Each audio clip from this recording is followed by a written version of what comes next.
Mga ka-tiger, unang kita mo dyan, pakilong piraso batang kasubat mo. So, gamitan talang kaidikan, nang marain. Kasi kan, dahil naman makatapos ng galing pa. Then, madali actually, ang purpose ng pagbakit, pampairit, so, ang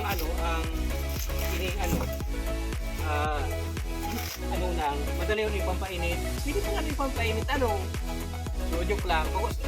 Hindi sa biro, itong kahit may mga karamdaman, mas binat pa. Pag ginagamit ito, pang tawag dyan, pang dampo, mas matang nakakaalis sa mga karamdaman. So, yan ang ipapagpapainit ko saging. Parehas din ang kalburo. So, ang gagawin natin, nasapinan natin ang maraming dahon. At ang ilalagay natin dito, ginamit natin yung pinutol na container, maraming container. Ilalagay natin dyan. Tapos, lalagyan ulit natin ito ng dahon ng, yung marami, para mainit. Actually, ito, binilad ko na itong yung parang tawag dyan, medyo na kaunti lang yun.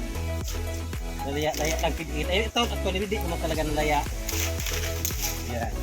Yan nilagay natin para umiinit na ito. Bukas, sigurado, matik na to. Ang galit pa lang ito mainog. Lalo pa na ngayon na medyo mainit yung panahon. Lagyan natin dito. Lagyan naman natin ang dahon. Yan.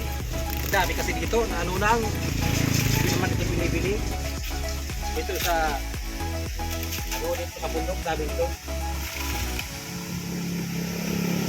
Napulok na, Dami.